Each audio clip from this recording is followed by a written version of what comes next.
Hi guys, this is Sarah with Sarah Lee Crochet and Fabric. I hope you guys can hear me just fine. Today I will just be videotaping myself making one of my menstrual pads. I believe this will be a panty liner, sorta, or really light flow. So bear with me and let me show you how I get started. So the materials I will be using, I cut out quite a bit of different fabrics, but for the absorbent, I usually use two options. Either I use bamboo or I use a product called Zorb, Z-O-R-B. I'll be using the bamboo today. It looks like that. It is Pro Eco Organic Fabric, 100% bamboo. So that's what I will be using today.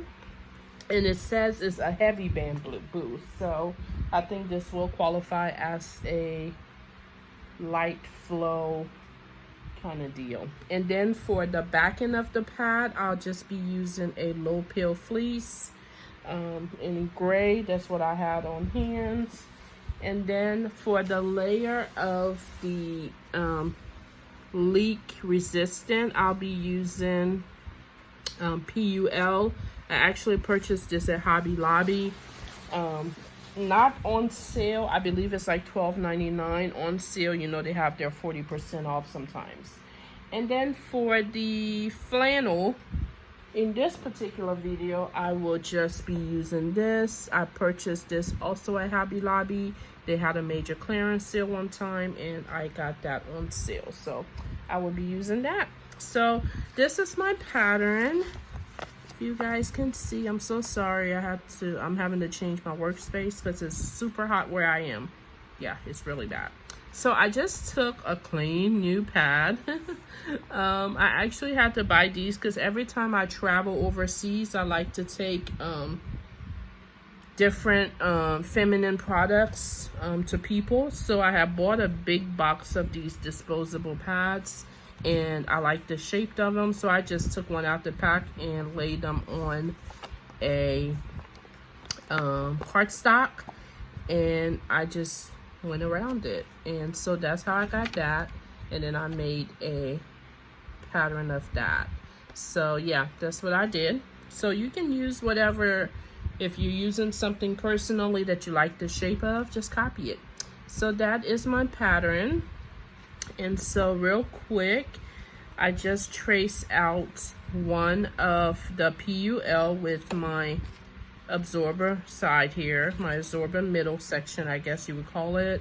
And then after I did the PUL, I also did one layer of the heavy bamboo with the same pattern. I don't know if you can see it here. It's a light deal, but I did one of that. And then I did the pattern for the actual pad. And so what I do is that I take the back end, which is the non-pill fleece, and then I just will put trace the pattern on the back of the flannel and then clip it together. Find a clip. Of course, you can never find anything when you need it.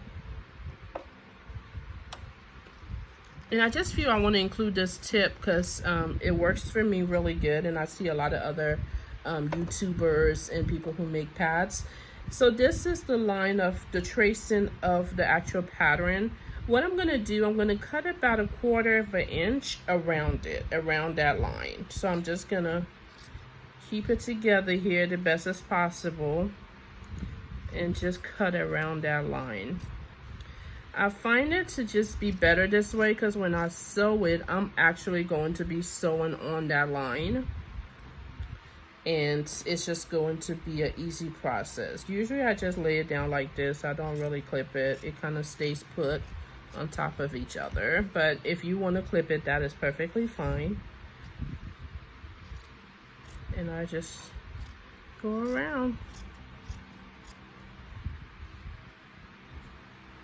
I just made a awesome blanket because you guys know with the pandemic, I had so much fabric pieces from making mask and all of that. And then I also bought a lot of fabric and just got into sewing more. So I had a lot of, you know, scrap fabric. So I made a really cute blanket. I separated it because I do use a lot of African fabric. So I separated it by African fabric and then made a, I guess you would call it a quilt top. I'm not a quilter, but I would call it that. Okay, so this is what I have. So it's this and this. I'm going to keep this here. And then I'm not going to cut these right now. I'm just going to get the one I already cut. So this is what it'll be, one piece of that. And you can do two if you want something more absorbent. And one piece of the PUL. Okay, so what I do is that I go ahead and I attach the PUL to the absorbent layer. And I'm looking for my clips. You can never find stuff when you thought you were all ready. Okay, so let me get some more out the pack, and then I'll have clips all over the floor later, but it'll be okay. Okay, so I have these two like this, and I'm just gonna put them together on top of each other as best as possible.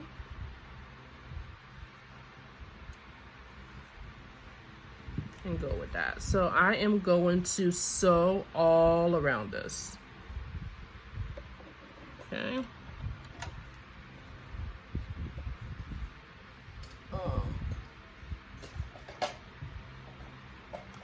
The struggle is hard when you relocate your workstation because it was really hot upstairs.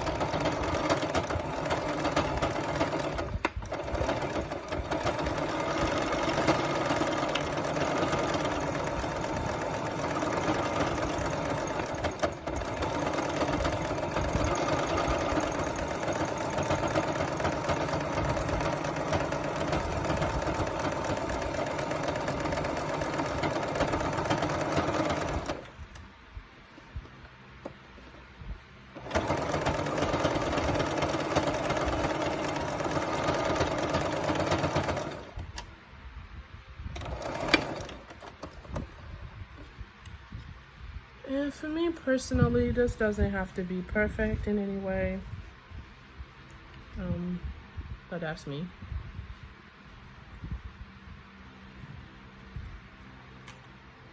All right, so here I have the topper.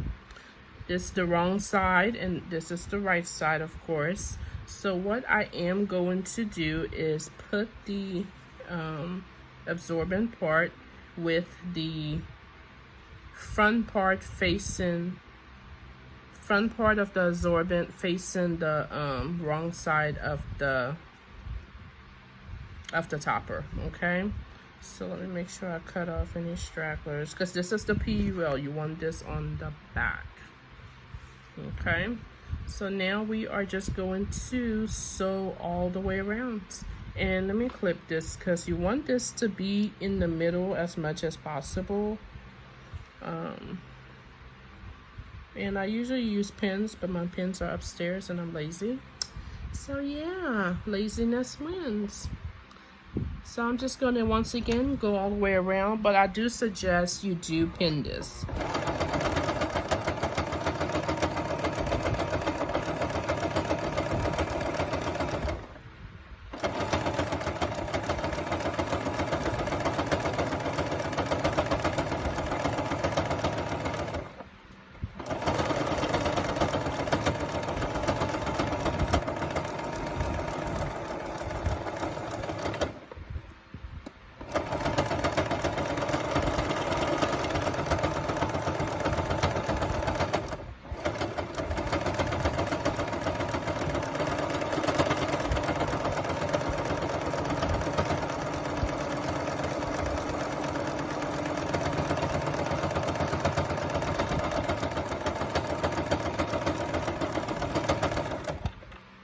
Always do your back stitch.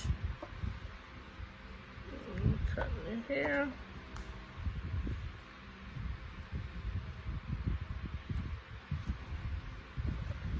And this is how the front of the pad looks like so. Looks pretty good.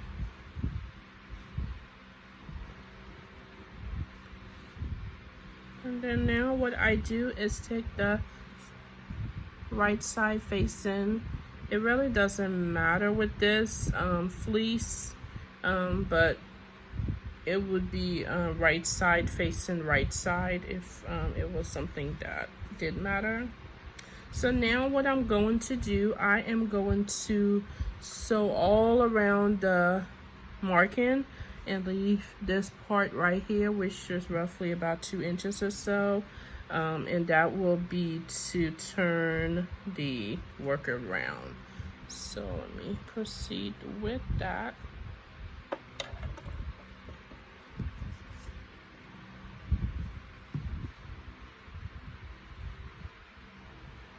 I see a problem. Make sure it's not a major problem. Yeah, I'm gonna take this off. I see I had cut a little bit much into that.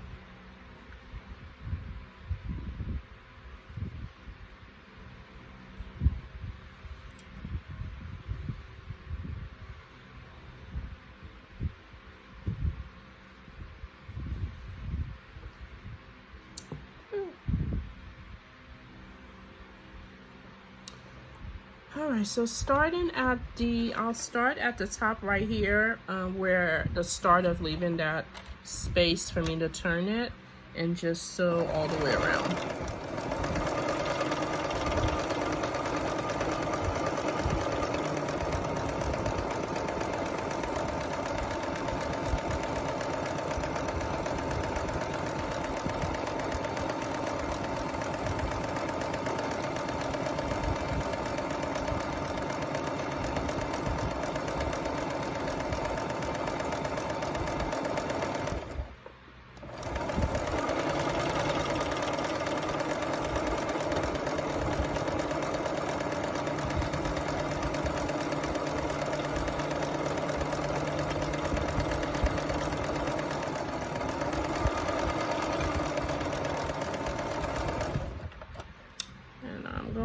To, of course, back stitch. Oh my, I think my sewing machine is acting up a little bit, guys. Yeah, we'll see. I will try to see if this is fine. If not, then I will deal with it. All right, so when we're going to use our pinking shears to cut around, but we're going to make sure we leave that 2 inches. And then for the 2 inches just before it, I'm going to start cutting there. I'm going to leave all of this extra lip because I'm going to flip this around. So I need that to make it look good when I flip it. So I'm just cutting. Make sure you do not cut into the stitching, because that will leave a big gaping hole in your pad, and you certainly do not want to use or give that away with a hole in it. I'm just going to cut all around. And when I get back here to where I have that space I left open, so it's going to look kind of like this with that lip right there, okay guys? So now I am just going to flip this open after I cut off all of my thread stragglers.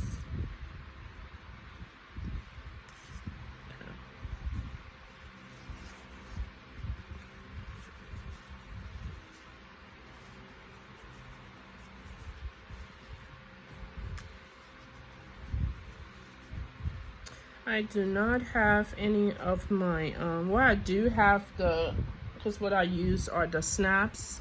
I think they're called Kim snaps. But for these, I wanted to use the metal snaps. So I will not be putting the snaps on it, so you won't get to see that part of it because I haven't received the metal snaps yet. So you can press it, and typically I will, but my iron is not near me. But so what you do for this part, you would just kind of tuck this in and make it as round shaped, matching it as possible. So I kind of play with that a little bit, especially since I don't have the iron. But you want to make sure, that's why you kind of leave that lip, because when you do tuck it in, you want both fabric to be enough, so that when you sew, you're going to be sewing around the entire perimeter. You want to make sure that it catches, and just making the pad more secure.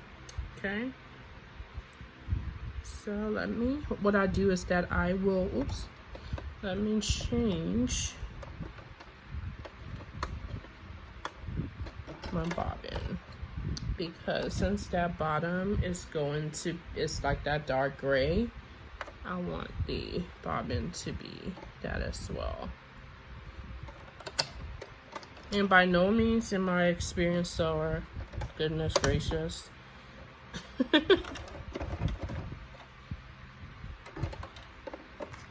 Alright, so I'm going to just make sure again, flatten everything, have all points. And like I said, ironing will be best, but I am not near a iron. Okay, so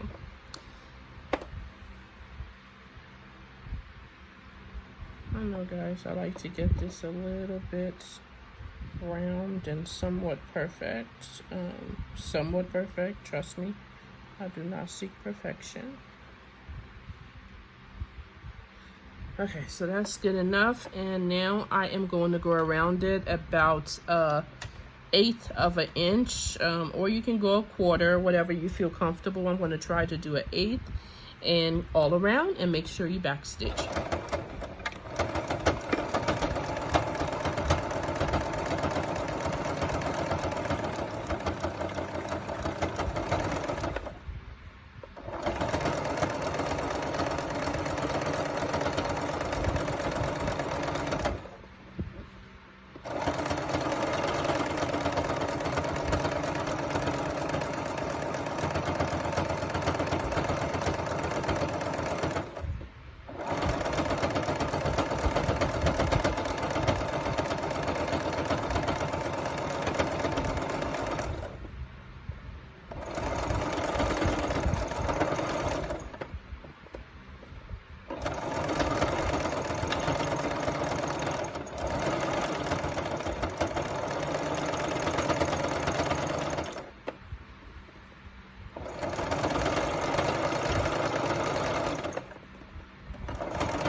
Something is going on with my sewing machine, the settings or something is off. I will have to look at that later. But this is the basic how the pads are, and this is a basic little pad. I like this square, kind of square pad, because I always feel, I'm from West Africa, if anyone didn't know, and periods, not in my family, but periods are a lot of a cultural issue or a taboo, let me say it that way. And in some areas, girls actually miss school because they don't have menstrual products. So I try, and you know, it's also like going to school on your period. A lot of the schools are primitive. Maybe they don't have bathroom facilities like most of us are probably used to in the US or Western countries.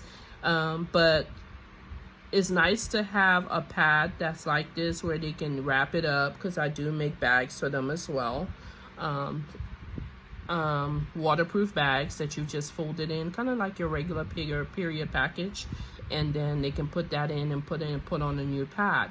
But for washing, I do like this square look, because it looks kind of like a washcloth, unless you're really up on it really close. And I think it's just really good for the girls where they can wash it and hang it up and not draw attention too much, because you know, sometimes it is quite embarrassing for a lot of girls to be on your period. We all wish it wasn't that way, but that's how it is sometimes.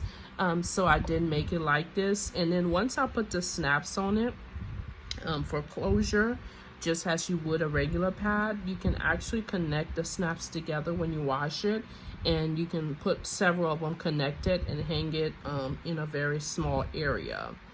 so it takes up a very small space to get dry in the sun is what I recommend, because the sun, that heat will also dry quicker. And of course we do know the sun does kill any leftover like bacteria, stuff like that. So yeah, I will go ahead and end this video here. I do apologize, I did not have my clips available, but yeah, we would just put the snap. You can use plastic, I just prefer metal when I'm taking them overseas.